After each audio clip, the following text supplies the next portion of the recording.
Mirëmbrëma të nderuar teleshikues, nisim edicionin informativ të orës 20 këtu në Klan Plus, pas pak në lajme do të ndiqni. Policia identifikon autorin e vrasjes së 28 vjeçarit mbrëm në kryeqytet. Kastriot Gjuzi dyshohet se ekzekutoi të riun për gjakmarrje ndaj vrasjes së vëllait kryer nga babai i Mario Majollarit. Viktima Mario Majollari i druhej hakmarri sa i kishte kërkuar azil në Suedi, por ishte refuzuar. Babai i dënuar me burgim të përjetshëm e braktisi kur ishte 2 vjeç. Fqinjët tregojnë për Klan Plus se ai ishte i edukuar dhe mundohet çdo ditë të mbante familja.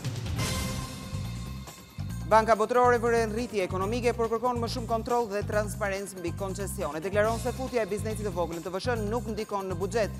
Vlerëson të drejtë taksën e rrugës së Kombit, por kërkon lehtësi për banorët e zonës.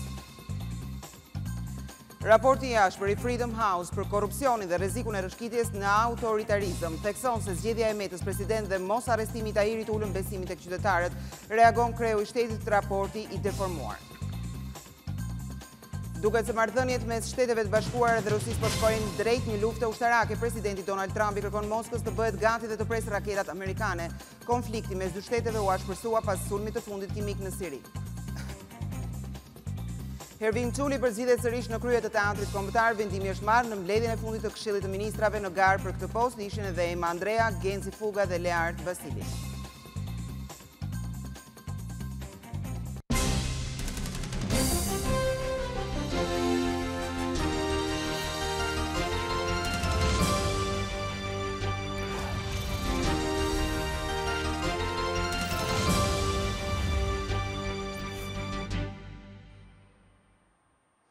Dhe ju njohim tani më gjerësisht me materialet e përgatitura të nderuar teleshikues. Policia identifikon autorin e vrasjes 28 vjeçarit mbrëm në kryeqytet. Kastriot Gjuzi dyshohet se ekzekutoi të riun për të marrë gjakun e të vëllait, i cili u vran nga babai i Mario Majollarit. 40 vjeçari Kastriot Gjuzi dyshohet të jetë autori i ekzekutimit të Mario Majollarit mbrëmjen e dieshme në zonën e Kino Studios në Tiranë. Policia e kryeqytetit deklaron se fiksimi të gjitha provave në vendin e ngjarjes, si dhe veprimet e tjera hetimore, kanë çuar në zbardhjen e ngjarjes së rëndë.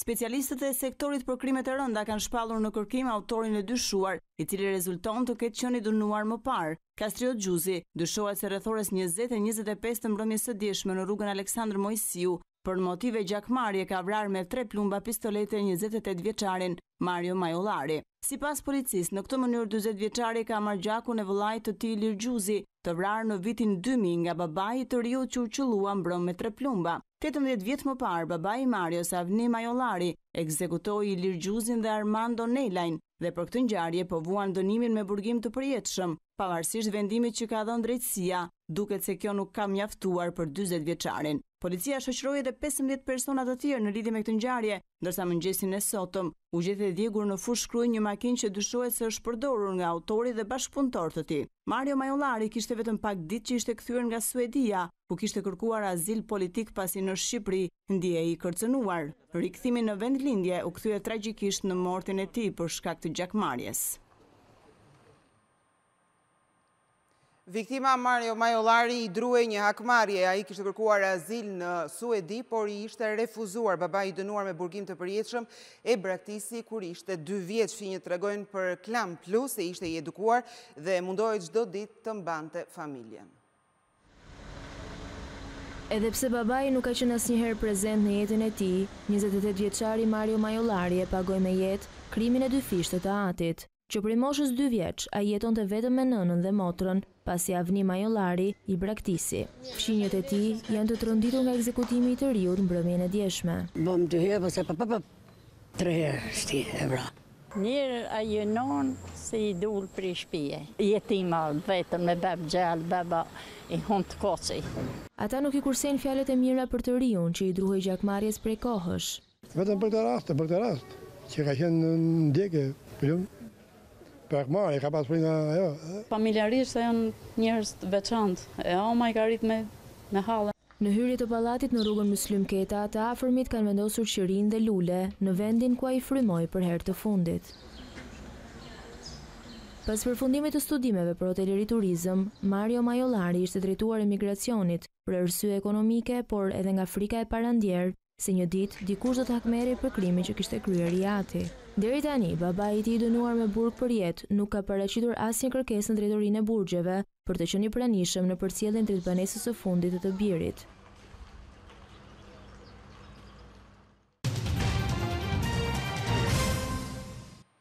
Banka Botërore pozicionohet pro taksës në rrugën e kombit, megjithatë ajo kërkon lehtësira për banorët e zonës. Në lidhje me futjen e biznesit të vogël në skemën e TVSH-s, deklaron se nuk do të ketë ndikim në buxhet.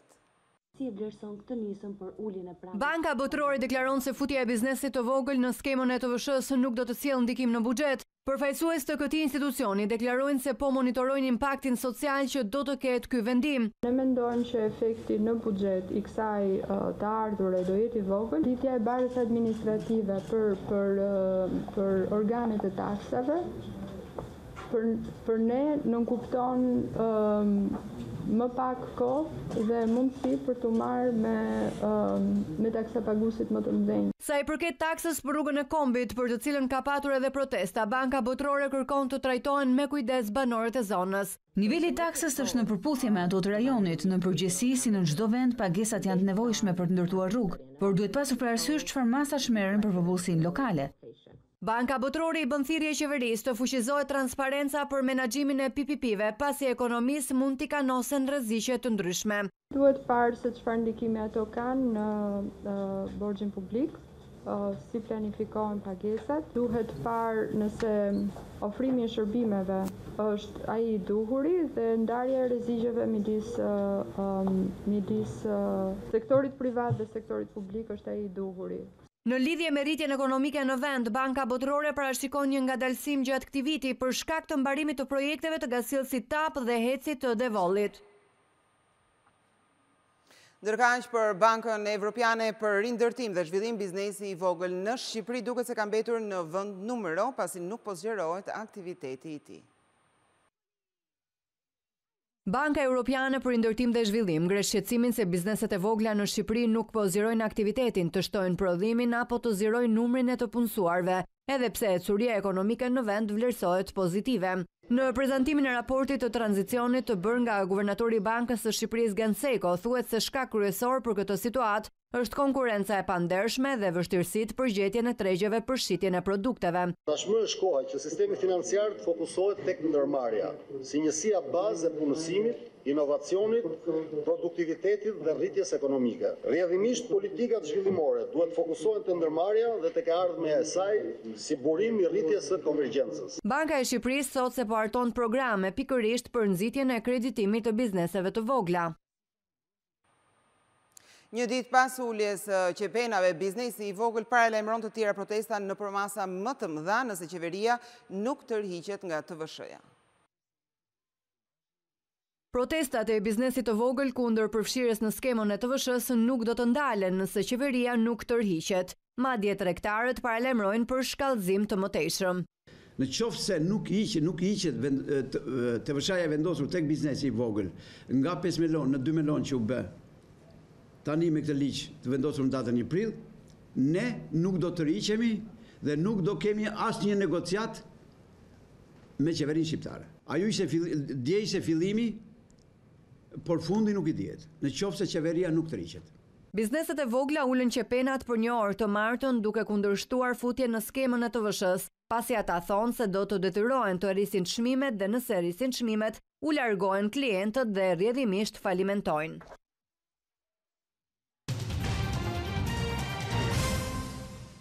Ambasadori Amerikan Donald Lu ka kërkuar arrestimin e Ilir Metës gjatë kohës që ishte kryetar parlamenti. Kjo deklarohet nga ish krye prokurori Adriatik Llalla, i cili këtë kërkesë ja ka paraqitur përmes një letre Kongresit Amerikan. Në majin e vitit 2015, ambasadori Amerikan Donald Lu ka kërkuar në një takim të veçantë ish krye prokurorit Adriatik Llalla arrestimin e ish krye parlamentarit Ilir Meta, njëkohësisht aso kohë edhe kryetari i Lëvizjes Socialiste për Integrim, si një politikan i korruptuar i cili po bënte gjithçka për të bllokuar reformën e saponisur në drejtësi. Arrestimi i Metës, sipas ambasadorit Lu, mund të ndihmonte Shqipërinë për të integruar më shpejt në Bashkimin Evropian. Ky fakt është pjesë e letrës prej 15 faqesh që ish kryeprokurori Adriatik Llalla i ka dërguar kongresmenit amerikan Dana Ron Baher ku ai hedh akuza të forta jo vetëm ndaj ambasadorit Lu, por edhe ndaj hartuesve të reformës në drejtësi, përfshirë ministrin aktual të brendshëm Fatmir Xhafaj si bashkëpunëtor të Sorosit dhe shërbëtor të interesave të kryeministrit Edi Rama. Pasi e ka dëgjuar kërkesën e ambasadorit Lu për ta arrestuar menjëherë Ilir Metën, ish kryeprokurori Adriatik Llalla e ka konsideruar atë një kërkesë jo logjike, të papërgjeshme dhe ka ndërprer takimin me kryediplomatin amerikan në Tiranë. Llalla i ka thënë zotit Lu se nëse kryen të arrestimet të zyrtarëve të lartë për korrupsion, në mungesë të plotë të provave mund të shkaktojë destabilitet i rënd politik dhe shoqëror në Shqipëri. Por me sa duket rrëfehet Llalla në letrën e tij për zyrtarët e lartë amerikan, rreziku i këtij destabiliteti nuk ishte çështje prioritare për zotin Lu. Në letrën për Kongresin Amerikan, Llalla dëshifron edhe disa emaile të shkëmbyera me ambasadorin Lu në periudhën maj-qershor 2016, ku ai ishte kërcënuar hapur se do të kishte pasoja negative personale nëse nuk rreshtoi publikisht pro reformës në drejtësi, të hartuar nga Fondacioni Soros në Tiranë. Në një raport të ashpër për Shqipërinë, Freedom House deklaron se niveli i korrupsionit është i lartë, ndërsa nënvizohet rreziku i rrëshqitjes në autoritarizëm. Thekson se zgjedhja e Metës president dhe mos arrestimi i Tahirit ulën besimin tek qytetarët. Democracy is in peril in every region of the world. Raporti i organizatës Freedom House për vitin 2017, i cili mban firmën e studiuesit Bendi Kajsiu, konstaton se Shqipëria rrezikon të përfundojë drejt autoritarizmit në qeverisje, teksa udhëhiqet nga një mazhorancë e theksuar. Sipas raportit të Freedom House për parimin e rënien drastike të kultivimit të kanabisit uzbek nga njoftimet e agjencive italiane të rendit, se ish ministri i brendshëm Sajmir Tahiri ishte i lidhur me një rrjet të trafikut të drogës. Megjithë këto njoftime, thekson raporti, shumica socialiste në Parlamentin e Shqipërisë votoi kundër kërkesës së prokurorëve për të hequr Tahirit imunitetin parlamentar, që ai të mund të arrestojë. Po ashtu ndërkombëtarët vëren se arritjet në luftën kundër korrupsionit uzbek nga zgjedhja si presidenti Ilir Metës më datë 28 prill të vitit 2017. Sipas raportit, Ilir Meta shihet nga shumë qytetarë si simboli i korrupsionit në vend. Ardhja në presidencë e Metës për një mandat 5 vjeçar sipas Freedom House u bë e mundur nga votat e Partisë Socialiste. Në vitin 2011, vetë kryeministri Edi Rama e kishte cilësuar Ilir Metën si simbol të gjithçkaje që ishte e kalbur në politikën shqiptare, një vlerësim që ka edhe një pjesë e madhe e elektoratit shqiptar. Po ashtu hartuesit e raportit të Freedom House vëre se zgjedhja me shumicë të thjeshtë në parlament e prokurores së përkohshme Arta Marku më 18 dhjetor ka minuar seriozisht besueshmërinë dhe pavarësinë e institucionit të akuzës. Raporti thotë se një numër ngjarjesh në vitin 2017 kanë konfirmuar shqetësimet për tendencat autoritariste nga qeveria e re e Rama bazuar tek amandamentet e propozuara për ligjin e taksave që i japin autoritet të pashembull qeverisë për të përcaktuar nivelin e taksave për biznese të ndryshme, si dhe përdorimi i shumicës së thjeshtë në zgjedhjen e prokurores së përgjithshme. Ndërkombëtarët evidentojnë faktin se bojkotimi i parlamentit nga opozita dëmtoi procesin e reformës në drejtësi, ndërsa Partia Demokratike shënoi humbjen më të madhe në 25 vite në zgjedhjet parlamentare, duke rrezikuar edhe përçarjen. Për zhvillimin e qetë të zgjedhjeve vlerësohet marrëveshja Rama-Basha. Sipas Freedom House, 2018 paraqet mundësi për përmirësimin e qeverisjes në Shqipëri, por edhe rrezikun e autoritarizmit nga kontrolli i plotë që ka kryeministri Edi Rama mbi Partinë Socialiste dhe shumica e konsiderueshme që ka në parlament, e kombinuar me një kontroll të fortë mbi ekzekutivin. Ky raport publikohet vetëm pak ditë përpara se komisioneri Johannes Hahn të publikojë raportin e progresit të Komisionit Evropian, pikë referencë nëse Shqipërisë do t'i hapen apo jo negociatat në muajin qershor. Presidenca e cilësoi të deformuar raportin e Freedom House. Përmes dhënësit Tedi Blushi, ky institucion deklaron se raporti është keq përdorur në funksion të agjendave të njëanshme politike në vendin tonë. Mëtej, institucioni kryesor në vend fton Freedom House që nëse është i interesuar vërtet të hedhë dritë mbi korrupsionin në Shqipëri, duhet të hetojë në mënyrë të paanshme kush ka ndikuar dhe porositur këto deformime të fakteve dhe të vërtetave në këtë raport. Jemi të bindur se aty do të zbulojë simbolet konkrete të korrupsionit kombëtar dhe ndërkombëtar, deklaron presidenca, duke u shprehur e gatshme për bashkëpunim me Freedom House.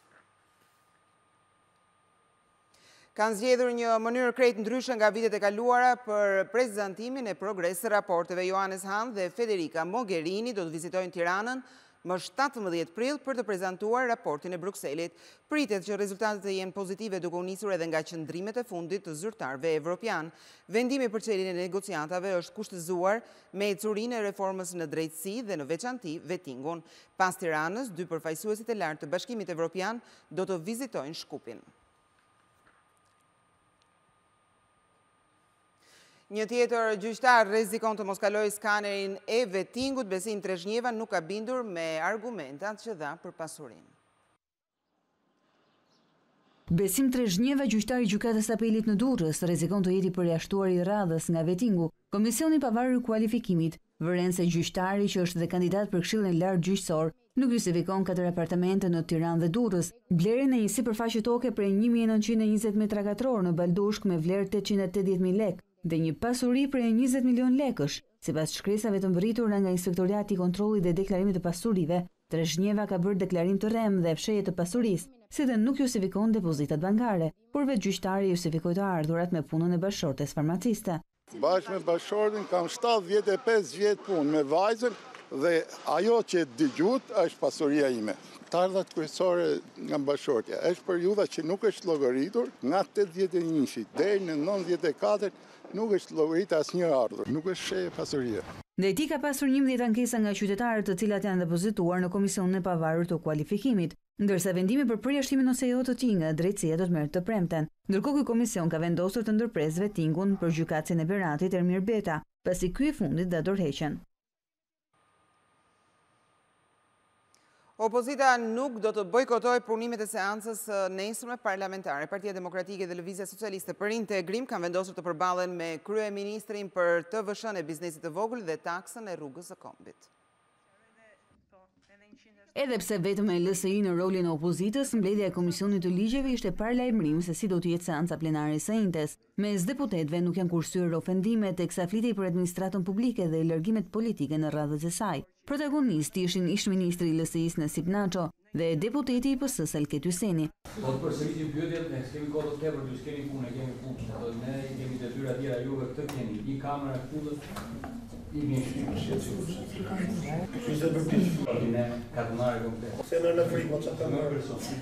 seancën e kaluar nuk morën pjesë pasi ishin në protestë, por PD dhe LSI kanë vendosur që të mos u humbasin rastin për të përballur me Edi Ramën dhe majorancën këtë të njëjtë. Lulzim Basha u ka kërkuar deputetëve të mbrojnë në parlament kauzat për të cilat u kërkojnë qytetarëve të protestojnë, rrugën e Kombit, TVSH-n për biznesin e vogël dhe rritjen e taksave të tjera. Qëndrimi që do të mbajë në seancën e së që nuk pritet të jetë e qetë, Lulzim Basha e koordinoi para deputetëve edhe me Monika Kryemadhin.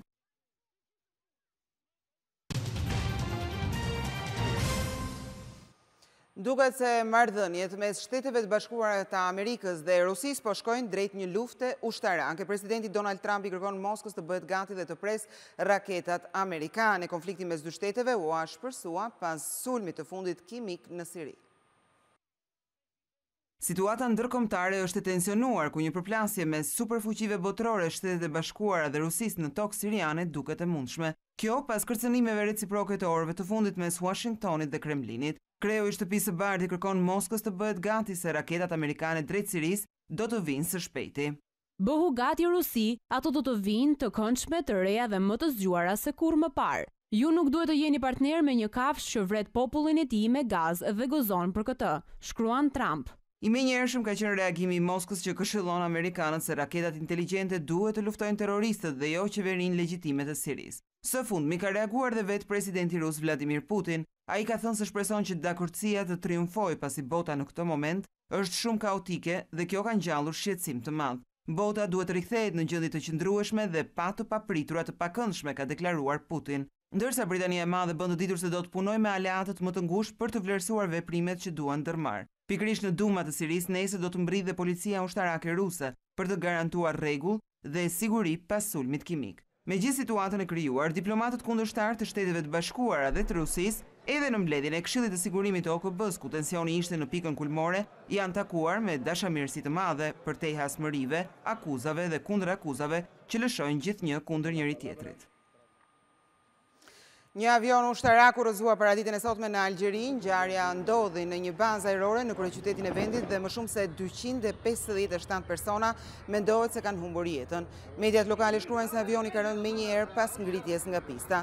Në vend ngjarje kanë shkuar mira forca policie si dhe 14 ambulanca për të ndihmuar të plagosurit për t'i transferuar në spitale. Ende nuk janë bërë të qarta shkaqet e këtij aksidenti, ndërsa është urdhëruar menjëherë nisja e hetimeve.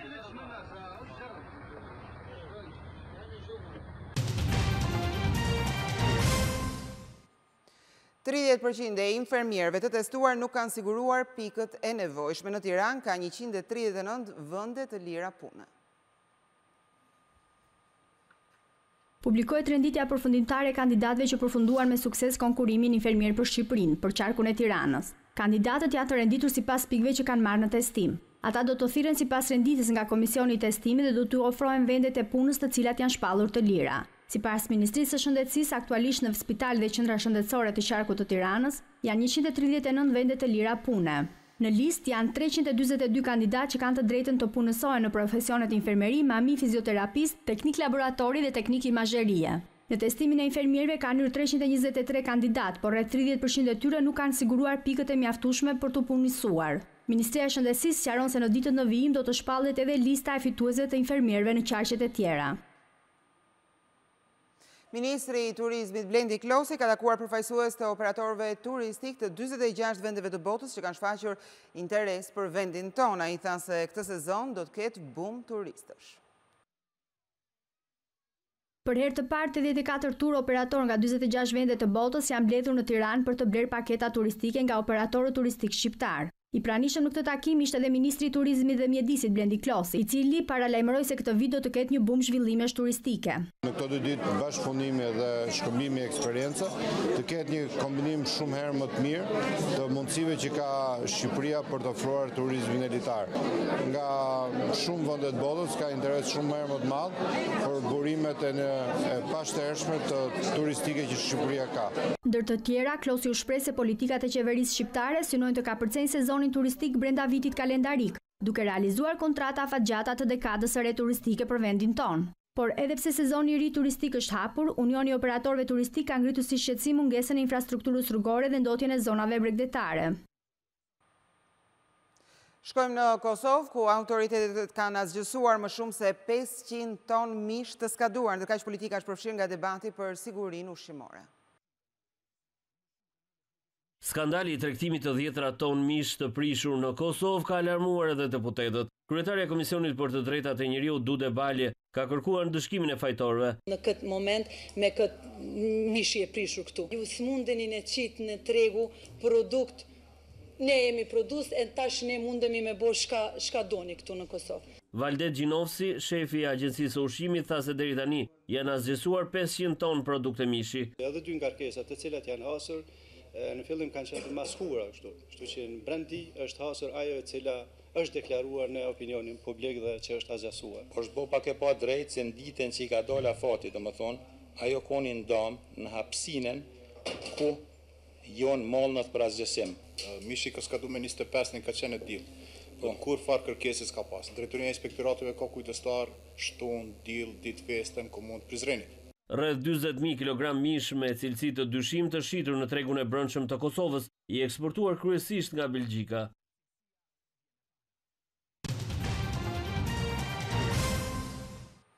Allegri kërkon sonte të pamundurën Juve do të luajë me 4 sulmues përballë Realit në përpjekje për të përsëritur atë që bëri Roma. Për gjithçka ose asgjë, ky do të jetë Juventusi që do të luajë takimin e kthimit përballë Real Madrid në Santiago Bernabeu. Massimiliano Allegri, i frymëzuar edhe nga përmbysja që Roma bëri kundër Barcelonës, do të tentojë mrekullinë në Madrid. Ai kërkon nga lojtarët të luajnë sikur ndeshja të ishte 0-0, edhe pse do duhet të bëjë pa Paulo Dybala, i cili u ndërshkua me karton të kuq në takimin e parë. Allegri do të hedhë në fushë një formacion sulmues. 4-2-4 pritet të jetë skema me të cilën tekniku kërkon të mposhtë Real Madrid. Higuain, Douglas Costa, Mandzukic e Cuadrado do të marrin mbi sube përgjegjësinë për të shënuar. Nga ana tjetër, tekniku Zinedine Zidane pavarësisht fitores në takimin e parë, duket më këmbë në tokë. Ai e cilëson si një finale ndeshjen përballë zonjës së vjetër, e kërkon nga dorëtiet për qëndrim maksimal. Megjithatë, për Juventusin pritet të jetë shumë e vështirë, pasi Los Blancos kanë treguar që janë një ekip shumë i fortë, sidomos në Ligën e Kampionëve. Llogari për të mbyllur ka edhe në Allianz Arena, aty ku Bayerni do të presë Sevillan. Takimi i parë përfundoi me triumfin 2-1 të bavarezëve. Megjithatë, asgjë nuk ka mbaruar dhe kampionët e Gjermanisë duhet të gjerësinë shumë për të siguruar një bilet për në gjysmëfinale, pasi Sevilla ka treguar që është një kockë e fortë për ekipet e mëdha.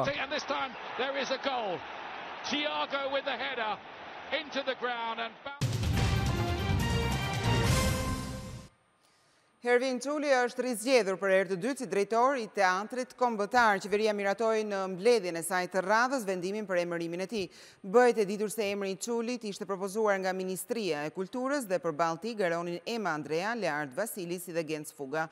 Ky emërim vjen në një kohë debatesh dhe protestash për ndërtimin e godinës së re të teatrit kombëtar. Shumë aktorë janë kundër vendimit të shembjes së godinës.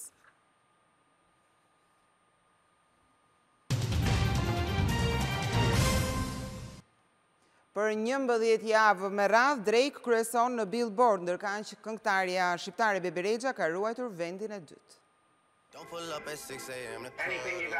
Drake ka surprizuar të gjithë me rekordin e tij më të fundit. Kënga e tij God's Plan ndodhet në krye të listës muzikore prestigjioze Billboard për 11 javë rresht. Kjo është koha më e gjatë që kënga e një artisti ka ruajtur vendin e parë në listën muzikore më të famshme në botë. Në këtë videoklip, ai u dhuron rreth $1 milion njerëzve në rrugë, çka ka bërë që njerëzit ta pëlqejnë pafund. Por kanadezi Drake ka thyer dhe rekordin e tij të mëparshëm, ku sërish kënga e tij One Dance ka qëndruar në krye të klasifikimeve për 10 javë rresht. Por nuk mund të lëm pa përmendur dhe këngëtaren shqiptare Bebe Rexha, që me këngën e saj hit Meant to Be, ka ruajtur vendin e dytë të listës së 100 këngëve më të mira në Billboard. Hiti këngëtares me origjinë nga Dibra ka marrë më shumë se 300 milion klikime në YouTube. Revista Playboy zgjedh modelen e vitit, ajo është Nina Daniel. Me flokët e gjatë, me ngjyrë të errët dhe me onde, Nina Daniel është përzgjedhur modelja e vitit në Playboy. Nina ka nxjerrë të gjithë bukurinë e saj sensuale, thuajse gjysmë nudo dhe super seksi në kopertinën e revistës. Modelja ka pozuar për revistën Playboy, e cila i kushton 11 faqe, për të dhënë mesazhin që nuk janë gjithmonë meshkujt në fokusin e saj. Por, e vërteta është se marka Playboy po i adresohet tashmë edhe shumë vajzave dhe grave nga fusha e modës. Modelja Nina Daniel ka pozuar edhe më parë për revistën Playboy.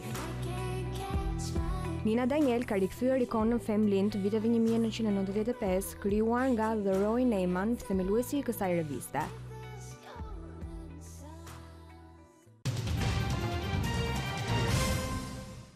Lexojeni sa më shumë fëmijëve tuaj, të paktën deri në moshën e shkollës. Sugjerimi vjen pasi studimi që tregon se kjo mënyrë qetëson agresivitetin dhe hiperaktivitetin tek të vegjëlit. Tu lexosh libra apo porralla fëmijëve ndikon pozitivisht në shumë aspekte. Ndërta janë edhe qetësimi i hiperaktivitetit, ulja e mungesës së vëmendjes dhe të tjera sjellje që mund të kenë impakt negativ afatgjatë. Studimi është kryer nga një universitet amerikan në bashkëpunim me një spital newyorkez dhe është publikuar në revistën Pediatrics. Mjekët pediatër kanë ndjekur një grup fëmijësh që nga lindja e deri në moshën shkollore. Rezultoi se ata fëmijë të cilët u mësuan me leximet e prindërve, por edhe lojrat me ta, kishin shumë herë më pak sjellje agresive, kishin një autokontroll më të lartë dhe ishin më pak hiperaktiv në krahasim me grupin e fëmijëve që nuk u përfshin në këtë program. Kështu mjekët apelojnë që veçanërisht deri në moshën shkollore të luajmë dhe të ndajmë leximet me të vegjëlit tanë, pasi kjo është shumë pozitive në zhvillimin emotiv dhe social të tyre. Rifitimi i ndjeshmërisë është një prej sukseseve që ka arritur mjekësia, kjo fal implantimit të elektrodave në atë zonë të trurit që kontrollon ndjesitë trupore. Hapa përpara për mjekësinë. Një pacient i paralizuar ka rifituar ndjeshmërinë e prekjes fal një grupi elektrodash që i janë implantuar në një zonë të trurit. Teknika që është vënë në jetë nga Instituti Teknologjik Kalifornian konsiderohet si revolucionare pasi në të ardhmen mund të bëjë të mundur që pacientët të kenë ndjesi natyrale edhe nëpërmjet gjymtyrëve robotik. Kërkuesit kanë stimuluar trurin e pacientit në fjalë me impulse të vogla elektrike, ndërsa elektrodat i janë implantuar në mënyrë kirurgjikale në zonën e kores somatosensoriale, një zonë e trurit që kontrollon ndjesitë trupore. Ndjesitë që ka ndjer pacienti ishin pothuajse të njëjta me ato natyrale që humanët ndjejnë dhe ndryshonin intensitet, pozicion dhe frekuencë në bazë të fuqisë dhe lokalizimit të impulseve të provokuara në mënyrë artificiale. Të nderuar teleshikues, përfundon këtu ky edicion lajmesh. Faleminderit që na ndoqët. Bashkë mirupafshim.